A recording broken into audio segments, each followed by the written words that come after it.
ni Commissioner Sarmiento, ako kamakamot-kamot sa likod niya. Ganun ba? Minamasahe ko siya. Sige, tirahin mo yan. Ang sabi ni ML Party List Representative Leila de Lima, Ba, meron nang agad statement? may statement, ha? Ba, talaga naman, ano, Meron sabi. na. Kahit hindi pa proklamado, ha? Alam mo, ako, anong tagan, aaminin ko sa ating mga kababayan. Isa yan siguro sa naging pagkukulang natin.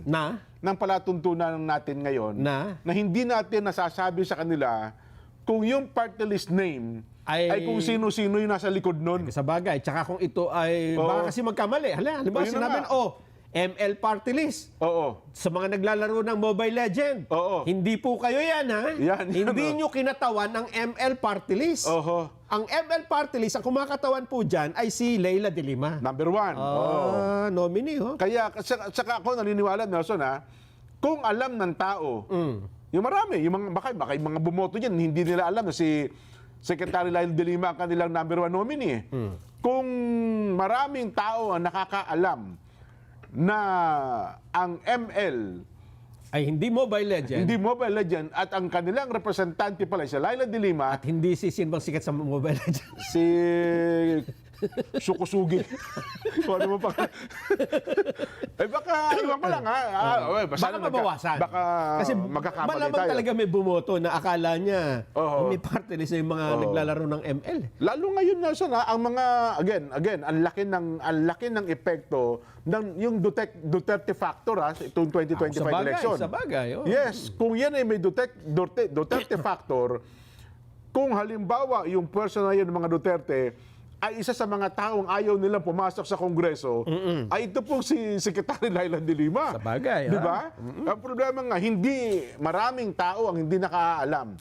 Aywan ko lang, gano'n ba kadami? Nakita mo ba kung gano'n kadami yung bumoto Hindi pa. sa hindi ML? Pa. Oo. Mamaya ipakita natin lahat. Ha? Oo. Kung yun bang dami ng bumoto na yon sa ML, alam ba nila na ang number one nominee ng ML ay si Secretary Leila de Lima?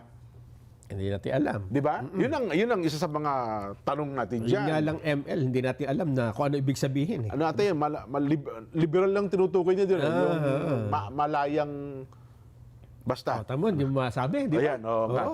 Ang sabi niya, may statement, di ba, si Leila de Lima. Ano Ang sabi niya, I get a call from the speaker just an hour ago.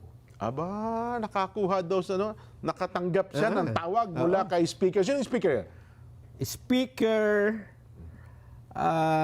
Bluetooth speaker. Bluetooth speaker. Hindi. Wala kasi nakalagay na pangalan. Malamang si Speaker Martin Romualdez. de Venecia. Martin Romualdez. Martin Romualdez. Hanggang ngayon naman ay Speaker Martin pa rin ang Speaker Martin. natin. Yes. Got a call from the speaker just an hour ago. Maaaring iliwat mo sa ating sariling wika para sa kapakanan ng mga kababayan nating Tambay na kagaya natin. Ako'y nakatanggap ng tawag. parang kanta yan Mula, Ulitin mo nga. Ako'y nakatanggap ng tawag. Ayun, naalala ko yung kantang nakatanggap ako ng sulat mula sa amin. Tama. Mula kay Speaker Martin Romualdez. Ayan. Just an hour ago. Isang oras pa lamang ang nakakalipas. Ano? I answered yes. Ba? Sinagot ko siya ng oo. Sabi niya, hello. Sabi niya, yes. Akala ko, sagot tayo na ba? Yes, tayo na. Tumatawag. Hello. Tayo nang magkakasama sa Kongreso. Yes. Hindi po ganun, ha? I answered yes to the suggestion. Yun.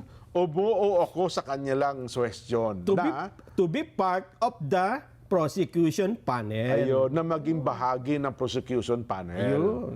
Ito tinutukoy niya, impeachment trial. Impeachment. Sabi ko na nga be. Pero, simulan agad natin, Nelson, ha? Sapagkat alam ko, puno ang ating palatuntunan ngayon. Meron Bakit?